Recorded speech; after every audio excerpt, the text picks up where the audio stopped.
let me talk to you about one of the worst A/B testing experiments of my life. So I was in the earlier stages of my career and I was working in one of the earlier organizations, and one day we were having a pod meeting. So what's a pod meeting? So in these kind of meetings, actually we will have representations from different teams. We will have data scientist representation, we will have product managers, we will have the software engineers, the QA team, designers, etc. And in that particular pod meeting, we were actually discussing about two probable A/B tests that could go live. For some reason or the other, we couldn't come to a conclusion of which one should be prioritized. Both the tests seemed important and might be moving our primary metric towards the positive direction. Then towards the end of the meeting, somebody suggested that, why don't we run both of the tests together?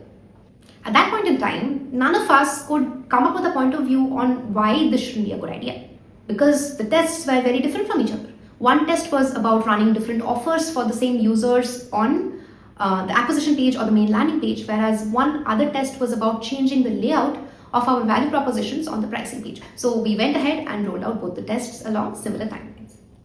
So in the first week or so, when we were measuring the results, everything looked pretty positive. And to this day, I still remember we actually received a Slack message from leadership. It was kind of a kudos to the whole team. So all of us were, feeling positive. We were excited. We were thinking, okay, finally, this is going to be a big test of the year, and we will probably roll out the experience to all the users pretty soon. But what happened from, let's say, week 2 onwards, we saw that the results were kind of flattening out.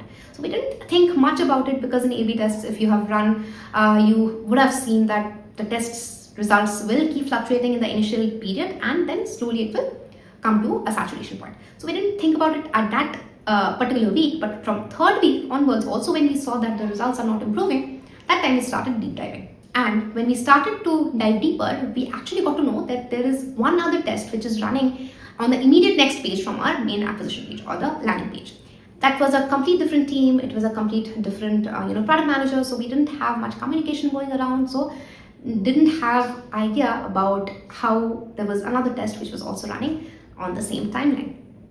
What we actually found out is that in the backend or behind the screen, what was happening is that all the users were seeing test group of one particular test, whereas they might be seeing the control variant of some other test. So changes on the onboarding page, second page, and on the pricing page, all of these were kind of pulling them in different directions altogether, which at the end were not making any significant results in any of the direction, neither positive nor negative. So all in all, the test population itself kind of cross-contaminated each other. It was not trustworthy. The results became meaningless. We made sure that we are not running any similar tests along same timeline. Now today's video, or this whole series, is all about breaking all kinds of A/B testing myths and making sure that you understand all the rules and assumptions that goes behind the screen to run a successful A/B test, the results that you can actually trust. So let's dive right in. Hi everyone, this is Ankita and welcome to the Data Couple. In today's video, I'm going to talk about one of the most important points that majority of the A/B testing tutorials will not say out loud. A/B testing is not simple. I know what you've heard. There's a new feature that is launching. You have your audience and you break them into two groups. One of the groups sees the new feature, whereas the other group sees the older version. Now, after a couple of weeks, you see which one is showing better result in terms of the metric, and then you just pick that particular version, roll it out, and that's it. But that's not what A/B testing is at all. That's just a glorified coin flip with some statistics here and there. An actual A/B test is something which helps you grow your business towards the correct direction. And on top of it, the most important thing is these are the tests which you can defend even 6 months or even 1 year down the line. But you know what is the reality? That majority of the teams don't even know what they are doing wrong. They just do the above few steps that I just talked about and then roll the particular test out, then couple months down the line, nothing moves. They then blame the product, blame the market, but they never blame the test design. Let's make sure your team is not one of them. Now let's dive into the main details of what a successful A/B test should look like, what exactly we should be doing, and what are the steps and assumptions we should be following. So let's dive in. So think of A/B test like an iceberg. So what we actually see or what actually people talk about is just the tip of the iceberg. In your company wiki, you might see run a test, get a p-value, and that's it. But that is not what an A/B test is. There are different layers that just forms the basis of your successful A/B test. Your first layer, or layer 1, is all about problem selection. And in problem selection, the main thing is there are 50 problems to start with. How do you know which one is worth solving and which one do you want to test? That is not intuition. There are different strategies that are taken to actually understand which ones to prioritize. And most teams do not get it correct in the first place. So that is layer 1. Now coming to layer 2. Layer 2 is all about hypothesis, designing your hypothesis and hypothesis formation. Hypothesis forming is not a guess. A structured hypothesis actually defines what exactly your problem is, what are you changing, and exactly why you believe it will work. Also, on the hypothesis, it will be written that which metric will be the one that will prove that your hypothesis is correct. Without this, your test is technically not a proper test at all. So make sure hypothesis is always ready whenever you are starting to run a test. Then the next layer, or layer 3, is all about your experiment design. In experiment design, we would be actually deciding how many variants to run. Do we have too many variants? How are we splitting the users across the variants? What if the user base is small? And what if your tests are interfering with each other? Do not neglect this step, because this is absolutely crucial for you to make sure that you can actually trust the data at the end of the test. Because if you do not get this step correct, then all your effort will go in vain. Now comes the layer 4. Layer 4 is actually about statistics. So in this particular layer, it's not only about getting your p-value below 0.05. You have to actually understand how is p-value helping your case. What is statistical power? What is actually your confidence interval? What is the difference between type 1 error versus type 2 error? And which one is more critical to your test and which one should you avoid completely? So you have to understand the basic statistics before even starting to run your test. This layer is extremely crucial, especially for the data scientists. Now comes the 5th layer, and the 5th layer is all about implementation.